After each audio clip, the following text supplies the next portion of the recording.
It's a cloudy day here in Houston, Texas, but the stars are always out. Imagen Venues brings you Fury Fighting Championship 89, where we've got two contenders going for a title shot later on UFC Fight Pass.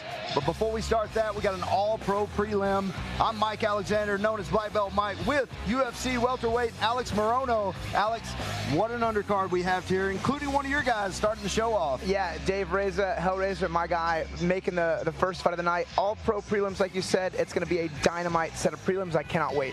Yeah, undercard is unbelievable. Main card is unbelievable. Let's get it started. Let's go to Wayne.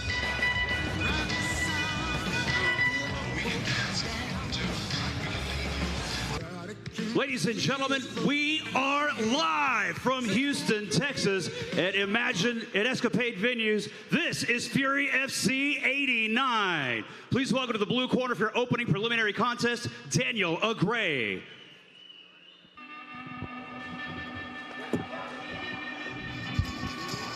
Welcome, ladies and gentlemen, to Fury Fighting Championships 89. Our first fight is a good one. Daniel Aggrey making his pro debut. Fighting out of Elevation Fight Team in Denver, Colorado.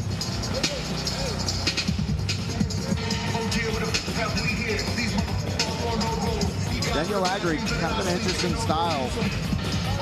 He does have some knockout power, but he also will give up his back. He's been, as an amateur, he was 2-3 as an amateur, but, not an indication of what kind of fighter he is, but Daniel Agri last fought in 2022, so I'm sure there's a big improvement since then. But we'll see as he comes in here and kicks off the card. Fury Fighting Championship 89. We've got a title fight for the featherweight title here on the main card on UFC Fight Pass starting at 4:30, so make sure you tune into that. It's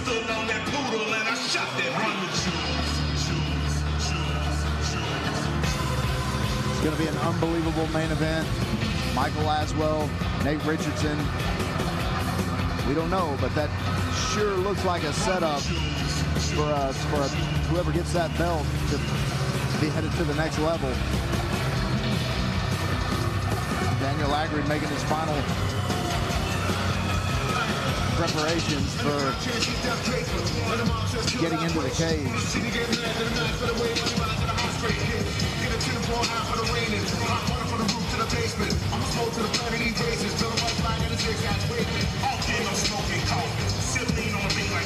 Daniel anticipating a banger here in this fight. He thinks this fight's gonna be a battle on the feet. He's got his work cut out for him ahead with David Hellraiser, who will come out here in just a minute. Daniel Agri is headed into the cage. Let's meet his opponent. Please welcome to the red corner, David Reza.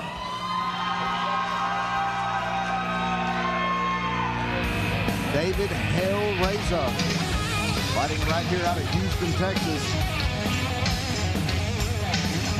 Fighting out of Gracie Baja, the Woodlands,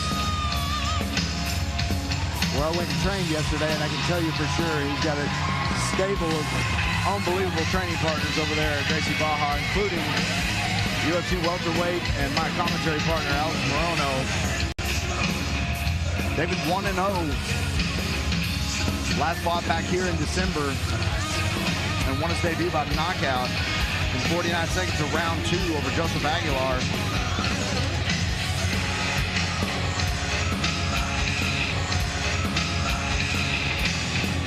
David Reza with the heavy hands, but also no joke on the ground. Alex Morono, a high-level black belt. These guys train jiu-jitsu and gi and no gi just about every day.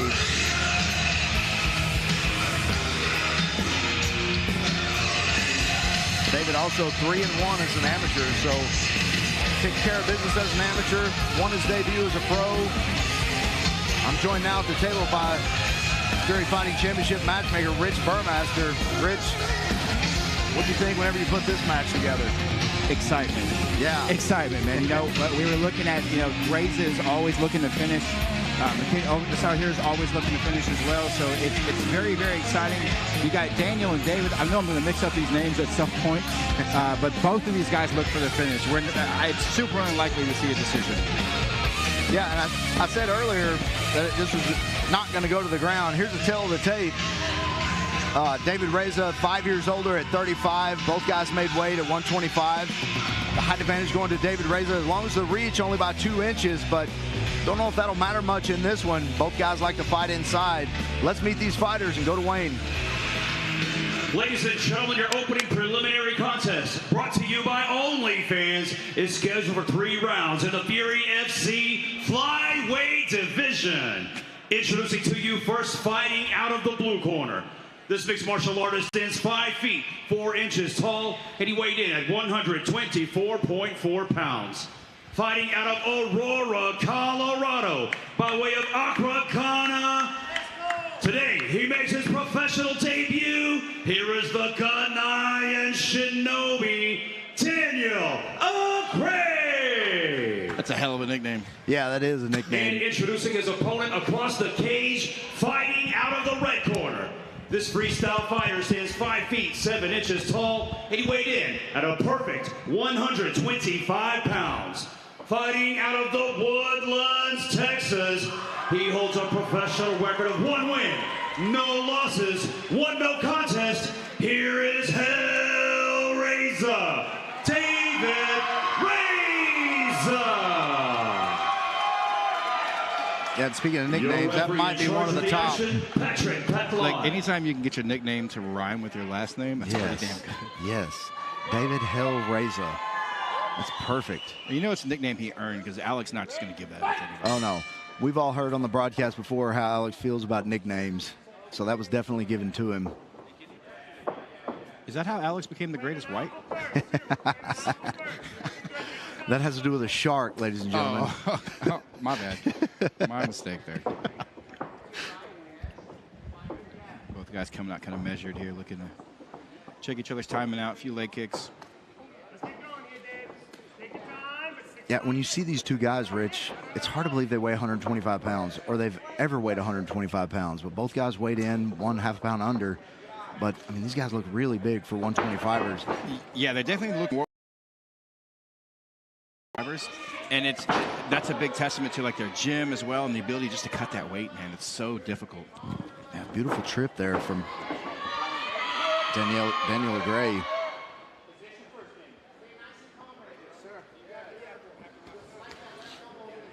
Ray's doing a good job using the double underhooks here. Made popular by Charles Oliveira, man. He does a great job of holding people down from this garbage position. It makes it really hard to strike, too, because you go to posture up and use that double underhook. Yeah, and the double underhook, you know, it weakens those arms, too. Whenever you're pulling those elbows, you're breaking the plane of the shoulder. And so once that elbow is higher than the shoulder, the arms become very, very weak. And so also, you know, it sets you up to isolate one of those arms if you get the opportunity. And I can assure you, David Reza is used to working from the bottom. Training over there with Alex. I mean, Ricky Tercios, all those guys. Yeah. I mean, he's got a stable of unbelievable guys over there that'll put him through probably a lot more than Daniel can dish out. Well, that was quick. Rich is in and out. Thank you for joining us, Rich.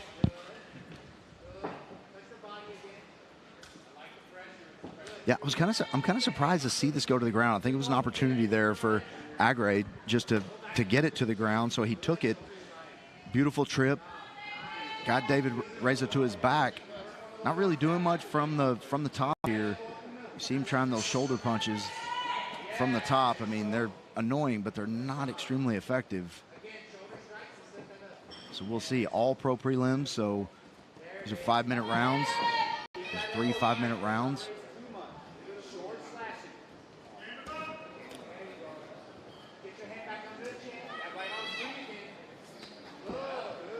Aggrey delivering some shots to the body now.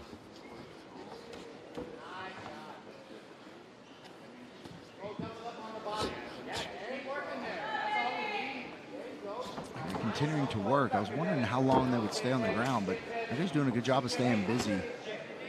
Referee not making giving them any looks like he's going to stand them up.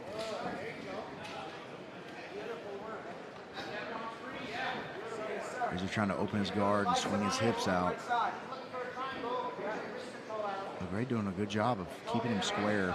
That's one of the things you want to do whenever you're on the bottom or on the top, is you want to keep your opponent square in front of you.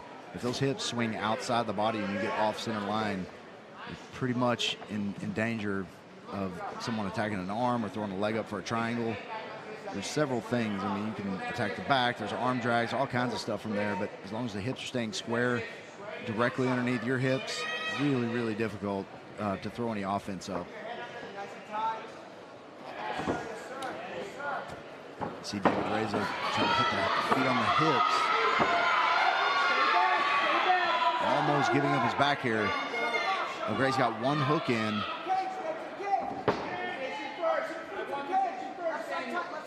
He's got both hooks in. Oh, nope. Doesn't have that left hook in. Reza blocking as he tried to stick it in there. Aggrey needs to dig his heel into that left side between the elbow and the knee.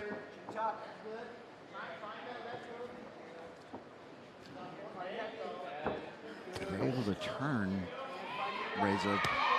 And now he's got both hooks in. Reza delivering some punishment there to Aggrey on his back. Put a punch right over his shoulder to find the face of Aggrey.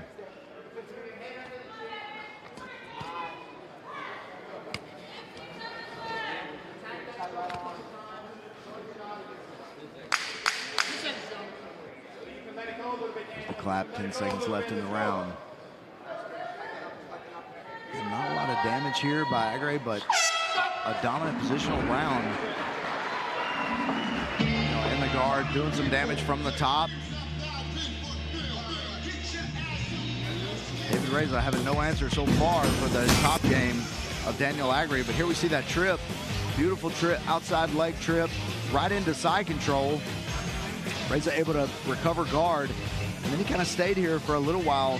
Looked like he tried to put his hips up, tried to get up, but gave up his back. And there, Aggrey, not really doing anything from the back, was never really in any danger of a submission, but definitely won that first round. So Daniel Aggrey with probably a 10-9 round.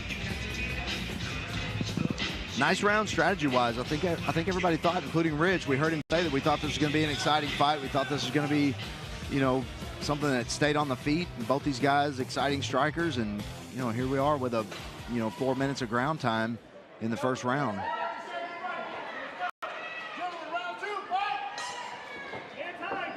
See if Reza can recover here in the second round. Ooh, nice right hand by David Reza. Ooh, and here we go. Now Aggrey on his back. Reza inviting him back to his feet.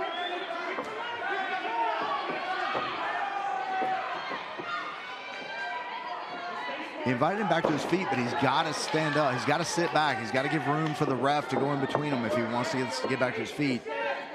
Aggrey back up. Reza with a 1-2 there. Aggrey kind of moving away from him, moving away from the power punch, just like you should. Movement should be toward the jab hand. You never want to move into someone's power hand.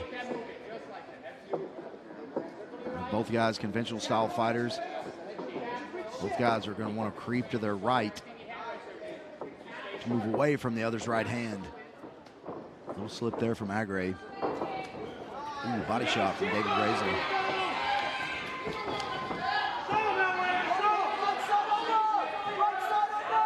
Reza seemingly felt like he was smelling blood there for a second. Felt like he had Aggrey on the ropes. Aggrey ties up there on the cage.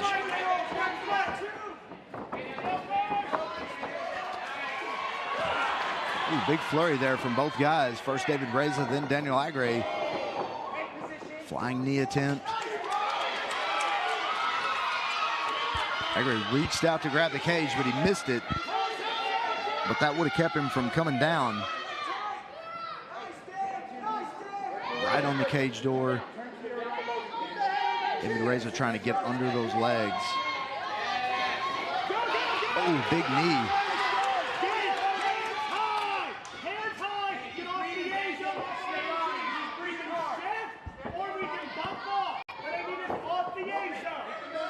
David Reza's corner, screaming at him to keep his hands high. Wants him to throw multiple punch combinations. I think they think that with those combinations they can catch Daniel Aggrey, but so far the striking's been fairly equal. I think David Reza's landing the better of the punches here in the second round. Also stuffing those takedowns. Long jab there from David Hill Reza.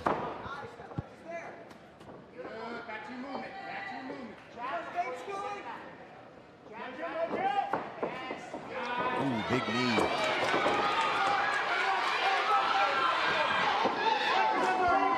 David got a little overzealous throwing the punches.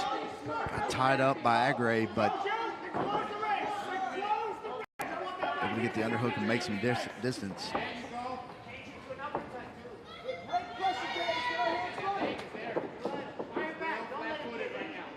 Reza switching stances temporarily.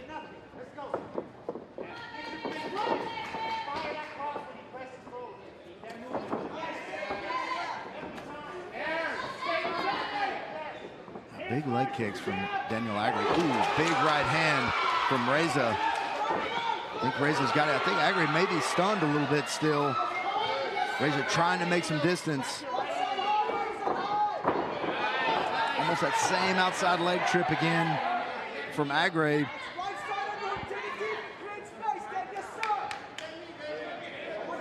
Reza right back up to his feet.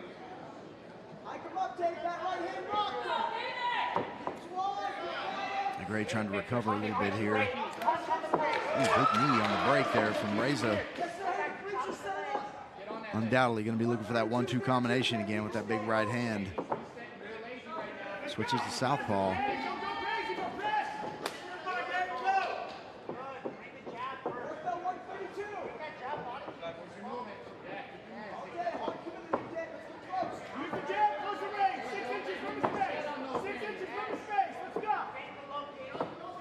Pace starting to slow down just a little bit. See, the guys are starting to get a little bit tired. 30 seconds left here in the second round. Big left overhand left there from David Reza. Aggrey continuing to work on those calves. See what kind of toll that takes in the third round.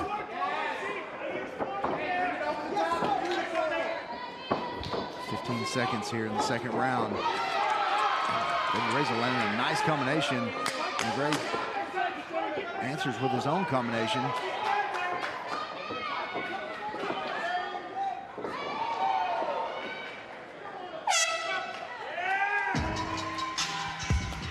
Beautiful windmill kick there from David Reza. More for theatrics than anything. It wasn't close to landing, but nice round there from David Reza. I think he got that one back. I think this is 1 round apiece. First round Aggrey, and second round David Reza.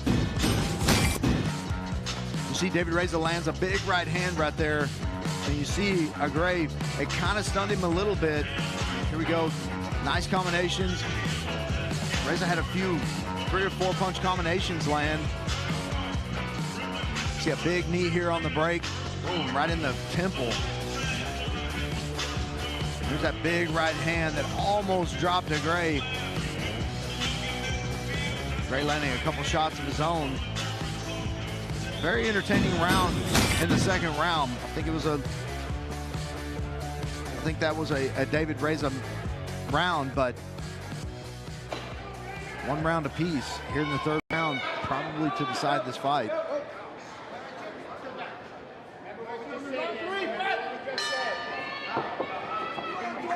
Here we go. Round 3.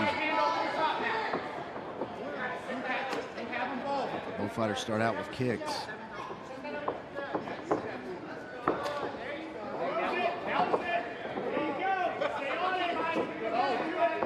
I think Reza just needs to keep that pressure and make sure that he's throwing those 2, 3, 4 punch combinations. Keep that pressure, and then for Aggrey, he had all of the success in the first round on the ground, so maybe he'll want to get this to the ground. It is a third round. It's going to be a little more difficult. They're slippery. They're tired. A little more difficult to get the takedown here, but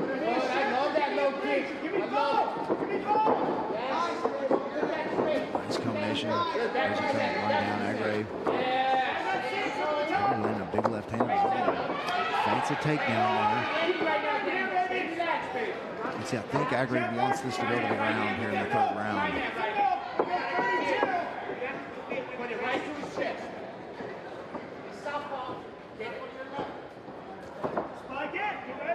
Nice body kick. Goes right underneath the rib cage.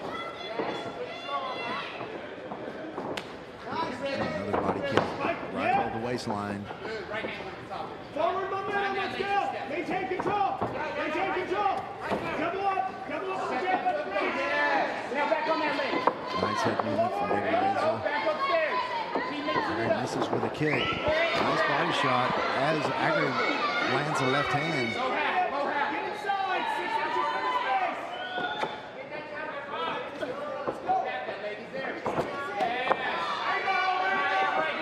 That kick from Agri followed by a body shot from Reza. Back to that leg. Back to that leg. Once you get inside, over the top, give me my 6s, let's go. Every time Reza gets into range, now Agri is throwing punches. They're throwing hard overhand rights.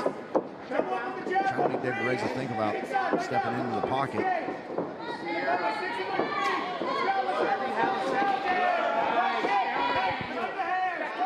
Overhand right barely misses there from David Reza.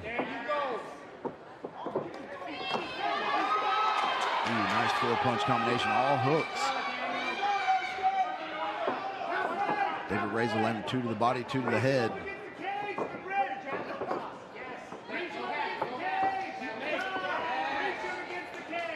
Agri punching a little bit long. David Reza making him miss. Ooh, nice shot landed by both guys there. That may have stunned Reza just a little bit. Hard to tell, but he goes in for the shot, which is usually an indication, especially whenever you're winning those striking matches or those striking exchanges. For you to go in for a takedown, that's usually a panic.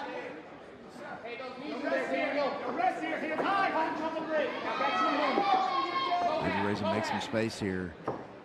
About a minute and a half, still kind of undecided. There still needs to be that decisive moment in this round about who's going to win. It's a very close fight so far.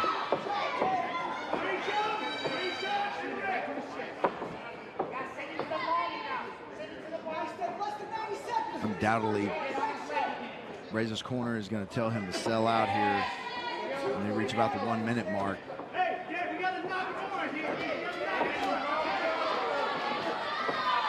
Oh, nice combination there from Aggrey. Another combination with a right hand landed from Reza. Showing he's got a good chin. Reza's landed some pretty hard shots, seemingly right on the point, but Aggrey keeps coming forward. Nice little Superman punch there, 45 seconds.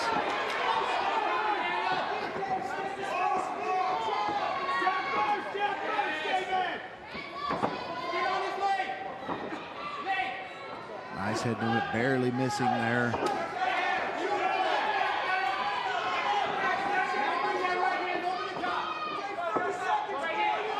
Aggrey seeming to turn up the heat a little bit. Reza throwing a 4-punch combination. Had Aggrey on the cage. Decided to give him space, but there's 10 seconds left. Let's see. Aggrey throwing some wild punches, taking a few also. Ooh, big punches landed here with 5 seconds left. Here we go. Wow.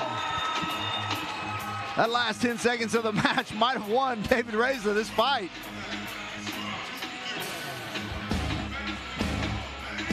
Wow. That is the way, ladies and gentlemen, the last 15 seconds of a fight should look. Both guys just planting their feet. We saw it at UFC 300. Both guys planting their feet. I was waiting for one of them to make the call to come to the center. Neither one of them did it, but they just did it over by the cage. David Reza landing a lot of combinations in this round. Aggrey landing a lot of combinations also. He was heavy on the leg kicks this round. Beautiful left hand there from Aggrey. See Aggrey land right there. Reza lands also, and then David turns it on here. Aggrey tries to turn it back and clinch him up, and this is the last 15 seconds. And man,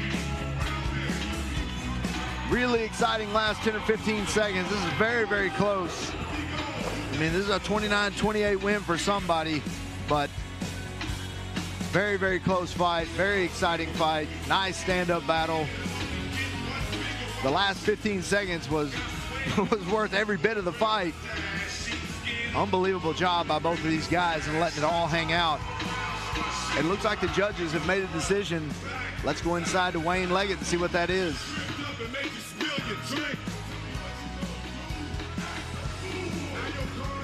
Go, Wayne. Ladies and gentlemen, we have gone to the judges for the scorecards. All three judges scored the fight 29-29, declaring this fight a unanimous draw. I'm too fast for y'all, man. A unanimous draw. Very, very rare in MMA, but man, if there was ever a draw, that might have been one. That you know, I thought David Reza may have won the second and third, but man, it was just a very, very close fight. 29-29, unanimous draw. Let's go into Wayne and meet our next competitors. Ladies and gentlemen, please welcome to the blue corner, Robert Cota. Convict. Robert Cota. Robert has not fought since December of 2022, but he is making his pro debut today. But prior to 2022, he was 4-0 as an amateur, and all were first round knockouts in 58 seconds, 1 minute 29 seconds, 15 seconds, and 10 seconds. So what that tells you is Robert Cota is a killer. Has never been past the first round. His longest fight is 1 minute and 29 seconds. Didn't matter that they were 3-minute rounds and that they were amateurs, because it never reached the end of the first round. So highly anticipated debut both by him and by the Fury Fighting Championship. We're happy to have him here. Robert Cota making his pro debut today.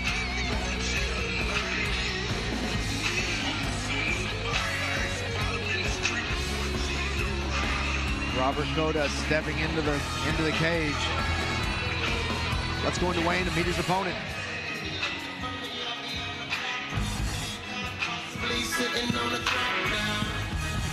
Please welcome to the red corner, Majai, Kubl.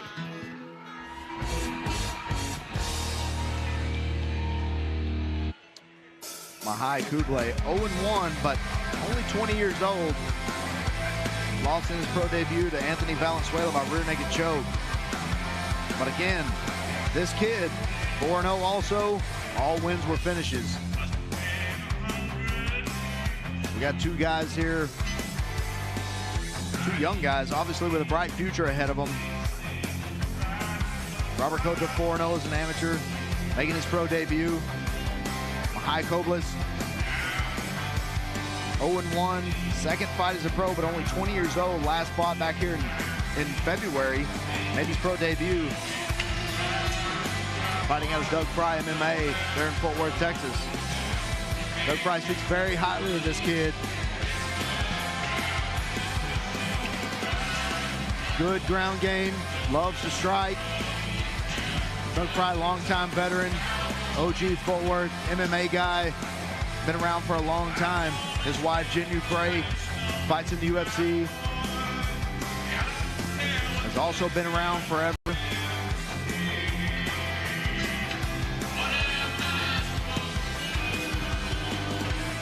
Here's the tail of the tape. Robert Cota 24 to Majai's 20. Both guys made weight for a featherweight bout. Cota way under. Height advantage by 1 inch to Coubles, and reach advantage the same. But these guys very, very evenly matched. Let's make it official and go inside and meet these guys with Wayne Leggett. Ladies and gentlemen, the following contest brought to you by Live Oak Texas Vodka is scheduled for 3 rounds in the Fury FC Featherweight Division. Introducing to you first, fighting out of the blue corner. This mixed martial artist stands 5 feet 9 inches tall, and he weighed in officially at 141.8 pounds. Fighting out of Orange County, California, today he makes his professional debut. This is Robert Cota. And introducing his opponent across the cage, fighting out of the red corner. This freestyle fighter stands 5 feet 10 inches tall, and he weighed in at 144 pounds. Fighting out of Fort Worth, Texas, by way of Rochester, New York, today he looks for his first professional win. This is Majai Kubl. Your referee in charge of the action, Professor Joe Solis. I'm joined at the table now by UFC veteran Alex Morono. Alex, that first fight did not go how I thought it was going to go. It did. We won. They had a scoring issue. They just told us we got the unanimous decision win. Oh, good. But on to a huge fight with some young prospects. Yeah, I was saying on the walkout, Alex, both these guys 4-0 as amateurs. Cota has never been longer than 1:29 seconds. These are big shots. Yeah, I know Coubles very well. I did some tape study on him as an amateur. We almost fought him for a belt, didn't work out. Made his pro debut against a tough fight, lost, but like the own record does not indicate how good this young kid is. Oh, big knee. I mean, I'll tell you, he's in a firefight though in the first minute of this pro fight. Goes for a lat drop. The frame kept him from getting on top, but he did a good job building his base back to his knees. He's got a bit of a guillotine he needs to troubleshoot now, but it is arm in. Yeah, both these guys were 4-0 as amateurs. Both had all 4 finishes. And Cota's like, all right, I tried to finish in the first minute. It didn't work. Now I'm in a fight. Yeah, and it looks weird because Robert Cota weighed in at 141, and he looks like the bigger fighter in here. Yeah. I weigh 145, but he looks like, he looks a little smaller than Cota today. Yeah, if I'm not mistaken, I think Majai has fought at 35 in the past himself. So these guys are, good-sized 45ers, but they both got some room to spare, which is nice. There's this weird stigma in MMA, like, you got to be the biggest guy in the weight class, but I actually don't agree with that, being a not huge welterweight myself. Man, Majai is going for, like, these lat drops. Now he salvaged that very well. Good for him. That's a great way to turn a mistake into a effective technique. Yeah, it immediately jumps out of the guard over into half guard on top. Got reversed. This is a high-paced fight. Yeah, and you can see Cota had all 4 of his finishes are knockouts. And so he definitely wants us to be on the feet. He's never gone. Look, he doesn't know how to pace himself. He's never had to do it before. I'll tell you, he's giving Majai a lot to deal with right now. Majai's doing a good job. I know Majai does have a wrestling background, and he's looking to use it now because Cota is fighting like a 4-0 fighter with all knockouts. It is his pro debut? Yeah, it is his pro debut. And you're right, Alex. I don't know what his gas tank's like. We haven't seen him before, but he is in a lot of trouble now. He dished out a lot of damage here, but this is the longest fight he's ever been in. At 2.5 minutes halfway through the first round, it's the longest fight he's ever been in. All sorts of new experiences, and he's stuck in a rear naked choke. It's fully figured forward. The angle's not great. It's not under the chin, but this will still crank your neck. He ended up using it to reverse. This is the craziest pace. Big elbows here from Cota on top. Man, if you want to be a fighter, I mean, this is the standard for debuts here in Fury. Oh, man, he cut him open bad with one of those elbows. Majai's got a wicked cut. Oh, it's leaking right over his nose, right over his right eye. Oh, man, it's literally squirting blood. Holy smokes. Yeah, what a beautiful sweep. Hit him with the Coubles there. Coubles hit him with a blood distraction into the sweep. Look at that. Look at the blood pouring. Yeah, there is a lot of blood coming out of the head of Coubles. I'm so glad we fought before him. Oh my goodness. Oh my, look at the blood. That's got to be, there's an artery that runs, or a vein, I'm no doctor, that runs right down the center of the head when Chidi and Jaquani got RoboCop. He ended up continuing the fight, but you could see that vein poking out. Man, this is wild. This is one of the bloodiest cuts I've ever seen in Fury. And that says a lot, so we've seen some blood in this in this Fury cage. Man, but look at Majai, like second fight as a pro, gushing blood, and is not deterred. As a matter of fact, he's doing the opposite of being deterred. He's going into full mount right now. Yeah, doing very well. Almost using that blood as a weapon right now, dripping that blood down on the face of Cota. You can see the disdain on Cota's face that this blood is going all over him. Wow, man, wild. Coubles' coach, Doug Frey, is a Fort Worth OG, been around for a long time, has a ton of MMA fights, known as a really, really gritty fighter, and you can see that that's been passed along to his students. I am astounded how much this cut is just gushing blood. Sometimes they'll bleed him and stop. This one is bleeding more. Dude, props to Majai. What a freaking warrior. And I mean, this is a slip and slide right now. Dude, if I'm bleeding, I'm trying to bleed in their face. Yes. Going for a head and arm choke. I don't see any submissions happening from a squeezing standpoint. These guys got to be so slick.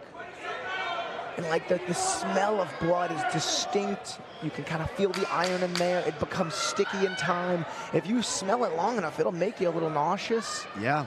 Wow, man, the cutmen and the cage cleaners have their work cut out for them. My God. Wow.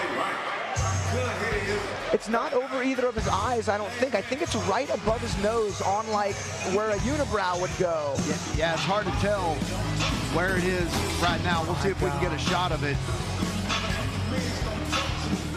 So, fun correction. In the last fight, they called it a draw. It was not. It went unanimous decision to Dave Reza. They had just done a calculation error.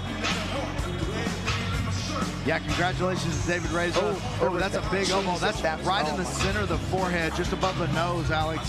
And oddly enough, I know it's bleeding a lot, but like that's not going to get risk of a doctor stoppage. I mean, usually, because it's not going to impair his vision directly. I say that. I'm not the one with the pints of blood gushing into my eyes. My God, look at that. That's wild. That is a lot of blood, and you know that will be something that they do have to pay attention to. And it's a vertical cut too, Alex. Man, if there's still a lot of fight to go, I'll tell you, if Majai can pull this one out, dealing with that kind of adversity, I mean, says a lot about someone's character. And then props to Cota for doing the damage and fighting at the pace he's fighting at. Yeah, Cota looks like he's been stabbed. His shorts have blood all over them. None of his own. But let's see if they can keep that pace up here in the second round. Crazy pace. I mean, because of the damage, of course, we've got to give that first round to Cota, I would think. Even though he was mounted there at the end. Oh, man. He's getting to these takedowns and these body locks, but he's eating some punishment in the conquest for him. And then for those watching, Coubles has excellent striking as well. And in one of his last amateur fights, if not his last one, he landed a knockout knee, a one-shot sleeper.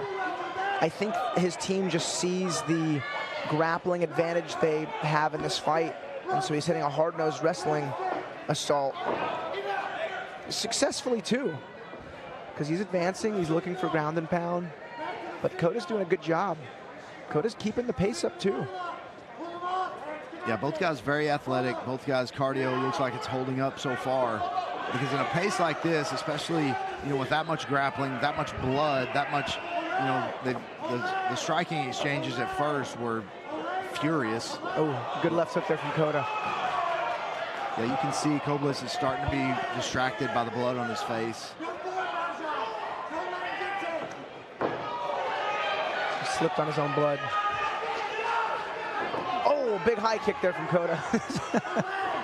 I didn't know much about Cota before tonight, but man, I like him already. Yeah, Cota teeing off. Jeez, man. And those little pop shots, they may not knock anyone out, but they're going to open that cut up. They're going to start tagging up the eyes. This is wild. I'm glad we have an apron.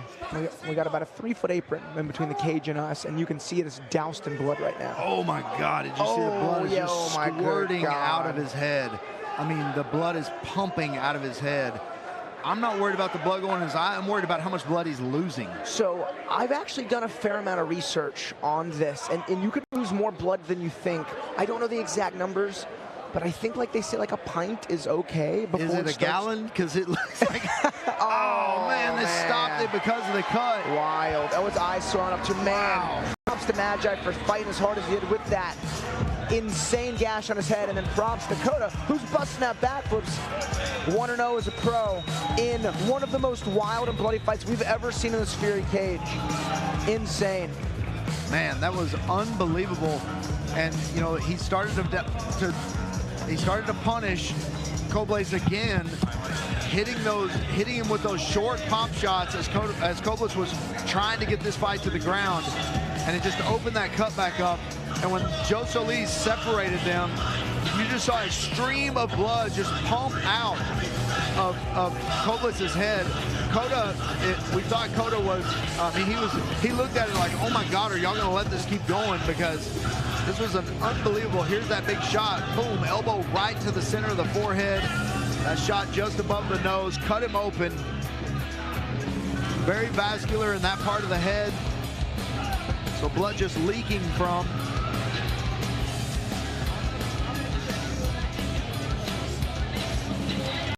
Blood leaking heavy from the head of Coubles. You see here, Coubles trying to get this fight back to the ground. Not able to. There is a lot of blood there. Let's go inside and make it official with Wayne Leggett. Ladies and gentlemen, the end comes 1 minute, 52 seconds into round number 2. Declaring a win by TKO due to doctor stoppage, Robert Cota. Robert Cota with the win. That was unbelievable. The bloodiest fight in Fury history, maybe. All right, guys, I'm here with Robert Cota. Robert, right up here, bud. That was one of the bloodiest fights I've ever seen in this Fury cage. Your opponent in Majai was super skilled. You guys were both 4-0 as amateurs. This was your pro debut. Man, tell us, what were you thinking when you saw all that blood? I was thinking, holy shit, but then I remember my name's Cutthroat, so it made sense, right? Man, yeah, that pace in the first minute was insane. You kept it up. You guys were both fighting until the bitter end. What can we expect next from here in the Fury cage? Put me on that card in June and I'll do it again. I'm here to look for finishes. I'm here for exciting fights, spectacular knockouts. I know that's what you guys want to see, and that's what I'm here to do. Man, you made a lot of fans here tonight. Cannot wait for your next fight. Robert Cota, everybody.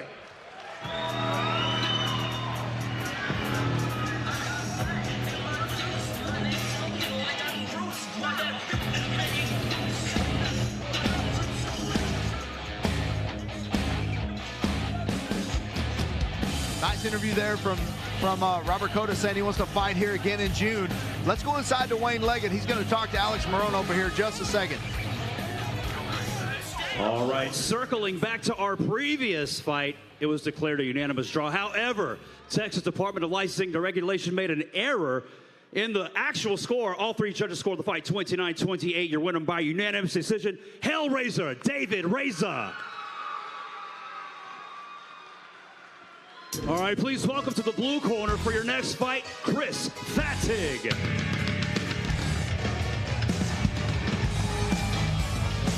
Chris Fattig, the Lionheart. Glad we got that straight, Alex.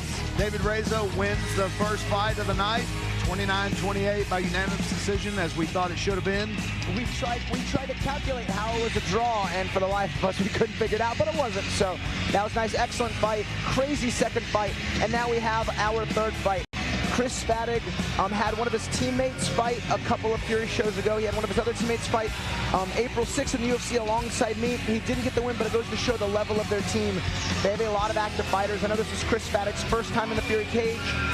He had to pull out of his debut against my guy Sean. His opponent, his teammate replaced, and it's cool to see Chris in here now fighting Fury OG and Matty Costello. Yeah, and Chris Fattig, you know, this is a catchweight fight. His opponent, we'll talk about him here in a second, but this fight at 190 pounds, he looks like he could go down to welterweight, Alex. I'm not sure what his weight was before or what he walks around at, but he looks like he could go down to 170. What do you think? Yeah, you know, when he was scheduled to fight his first time before it got scratched was at 185. And Mike, you know me, I mean, if you can like comfortably make the weight, then great, but I mean, this guy seems to know he's a middleweight. He's doing a catchweight at 190, which is even an easier weight cut. So we'll see. I know his team has a lot of big guys on it. Let's meet his opponent. Please welcome Matt Costello to the red corner. Matt Costello, 0-1 as a pro, Alex, only 26 years old, but we have seen Matt Costello fight at every level so far, and it looks like his weight's continuing to go down. This fight at 190. You know, we've seen him fight at heavyweight for the amateur heavyweight title. We've seen him fight at light heavyweight, and now we're watching him fight at 190, which it looks like he's settled at 185 is going to be his weight. Yeah, I think that would be a tremendous weight class for him. He's got great durability, great power, and his pro debut was against James Ford, who has gone on to be an absolute beast. So no knock in that loss. Maddie's fun to watch. He's got great striking. He's got a great chin. He's durable, and he puts on a lot of volume. I hope this fight stays on the feet because we're going to have some fireworks for sure. Yeah, Matt Costello loves to strike, and like you said, we've seen him take some of the biggest shots you can possibly take. And, you know, that James Ford match, James Ford, if you don't know who he is, look him up. World-class wrestler. This is an unbelievable matchup. Let's look at the tail of the tape. 30 years old for Fattig, 26 for Costello. Both guys making weight in this catchweight fight. Both 6'1", a 1-inch reach advantage for Fattig, but very evenly matched, Alex. Yeah, this will be a fun one. These guys are both heavy hitters. I do know Fattig has a wrestling background, but that has not deterred Costello much in the past.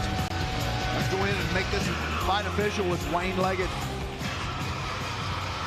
Ladies and gentlemen, the following contest, brought to you by TenunalawFirm.com, is scheduled for 3 rounds in the Fury FC at a catchweight of 190 pounds. Introducing to you first, fighting out of the blue corner. This mixed martial artist stands 6 feet, 1 inch tall, and he weighed in officially at 187.2 pounds. Fighting out of Marion, Ohio, today he makes his professional debut. Here is Lionheart, Chris Fattig.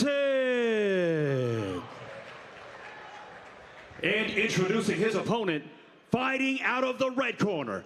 This freestyle fighter stands 6 feet, 1 inch tall, and he weighed in at 189.8 pounds. Fighting out of Houston, Texas, today he looks for his first win as a pro. This is Matty Ice, Matt Costello. Your referee in charge of the action, Danielle Guevara. Danielle Guevara, our referee. Chris Fattig, Matt Costello. Oh. Both guys starting off with a 3 or 4 punch combination. Matt Costello looking like he wants to end this fight very soon. Now, in a 4-ounce glove, any punch can put out any man. But you can see these guys aren't super loading up. They're going for volume. They're going for combos. And honestly, this is a Matty-style fight. Oh, big right hand there from Matty. Nice uppercut return there from Chris. And Chris shook that off, too. That was a loud pop on that right hand from Matt Costello. Oh, these guys are putting their head down. I think everybody, all these fighters watch UFC 300. I think everybody's going for this Justin Gaethje, Max Holloway situation here. Hey, man, I'll take it. That's why we love MMA. Nice underhook there from Chris. Good little whizzer. And notice Matty did a good job using his head as a post to create some space between the hips and then break away. So maybe a small cut over the left eye of Chris. Nothing too alarming just yet. Yeah, looks like a small cut on the inside of his eyebrow, right over by the bridge of his nose. And like right there, that's Matty's style. He ate a left hook to give a right hand, and then he gives another right hand. Oh, there's another big counter. Chris tries to tie him up because he took a couple big punches right in a row. Matty's got a good clinch. Before he started doing MMA, he did a lot of Muay Thai. And I'd sparred with him quite a bit way back in the day. I'm talking 5, 6, 7 years ago. But he always had a great clinch, great low kicks, and good volume. Was he a heavyweight then? Yes, he was. Yeah, yeah, we've seen him kind of morph into what he is now. So big elbows that he landed. And if he can work a get up from here, that takedown won't be all as valuable as it once was. But Chris is doing a great job securing top position and even advancing into a strong top half guard. He's got a little bit of a chin strap. I do know Chris's team has good wrestling and grappling, as that is their primary style. Oh, big right hand on the get. Just let Matt Costello have that underhook on that right side, and he's able to use it to stand up. Man, with this kind of volume, 2.5 minutes is so much time to work. Nice sprawl there from Matt Costello. See, Chris is kind of cut an angle, but also kind of accepted guard. Good job building his way back up to his feet. Nice whizzer there. Some big, strong hips that Chris is really trying to overtake. Good get up there from Matty Ice.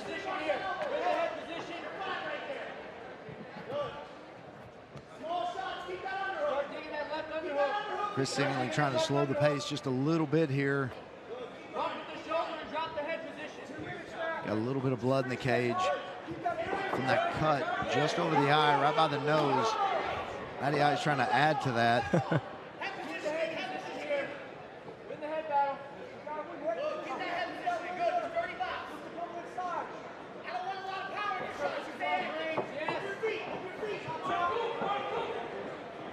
Little separation here. Got to think this makes Matt Costello happy. Oh, big right hand. And like, notice that, oh man, that wasn't like the craziest, most powerful punch, but I'll tell you, it's accurate and it's consistent, and it takes 2 or 3 of those to put somebody out. Oh, big liver hook. Oh, and a big right hook. Chris is having a tough time staying upright. Looks to close the distance. Nice knee in the clinch. Strong whizzer. Good frame there from Matty Ice. You can see a little bit of desperation on the face of Chris Fattig. Keep those hands up. 35 there. As this fight wears on, I think those punches are going to get lighter and lighter, but they'll feel heavier and heavier. Oh, yeah. See, this is what's hard to emulate in training, is like this level of fatigue and output. I mean, you can spar as hard as you want, but it's just, to reach this is so challenging. Good elbow there on the break from Matt. Man, these are some dangerous exits there from Chris. I think we may see a late round finish here from Matt if he keeps his volume going. Oh, man, and there's a little 4-piece, all hooks. Oh, well-timed knee, didn't quite hit its mark. Man, he's doing a good job staying upright. 10 seconds left here in the first round. All Matt Costello here in the first round. Chris Fattig has done some good things, but just not able to keep him down on the ground. He has taken a lot of big shots. He's got a cut. It's not terrible. He's got a cut between the eye and the nose. It's not going down in his eyes, so it's not affecting his vision any, but the fatigue is obvious on his face. We saw both guys were landing pretty well to start the round. You see a big left hand followed by a right from Matt Costello. Chris landing a couple of shots, and then Matt just landing a couple more right on top of it. Elbows to the ear. Chris able to get this fight to the mat, but not able to keep it there. And then, man, late in the round, it looked like Matt Costello was trying to finish this thing. Ducked that elbow and then landed a 4-piece right there, right at the end, the last 10 seconds. Good dominant match, a lot of damage there for Matt Costello. Yeah, Matt definitely seems to be the fresher of the two. Chris Fattig showing a lot of grit and poise in this fight, though. It's not your easiest Fury debut by any means.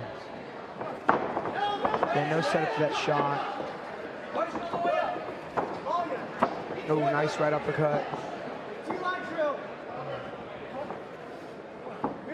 Man, we just saw a glob of blood come out of the nose of Chris.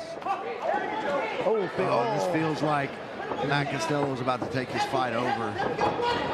Man, I mean, unless he slips on a banana peel, which is kind of what just happened. Yeah, he kind of slipped that. I mean, it looked like he was going to sprawl on it, and I couldn't tell if it was Chris kind of ducking his head around to get to the back, or if he just missed, or like you said, he slipped on a banana peel. I mean, this is the opportunity that Chris kind of had to get if he wants to keep himself in the fight. And every time they square up and he pummels, he's losing it just one step further. Yeah, any distance between him and Matt Costello is definitely going in Costello's favor. You know what I'm going to do after this show is, that was cool. I was like, I'm going to powerbomb. I'm going to buy a red suit in case we get blood on us, because you got your classy white get up. Yeah, no, it's not going to be clean by the end of the night. I can guarantee you that, Mike. Yeah, this tan jacket and the pink shirt. Looking sharp, but you're going to get some blood on it. Now, granted, if it's not broke, don't fix it. But I think if Matt can maybe work some body shots in the mix, I think that would even help slow down Chris just a bit more to find that finishing shot. And this just feels like Matt is a few big punches away from ending this thing. Chris is, I mean, it's kind of a half-hearted takedown attempt that worked. It's like almost like an Uchimata kind of, but it wasn't. Similar angle on the hips, but now you see him in with a little underhook trip.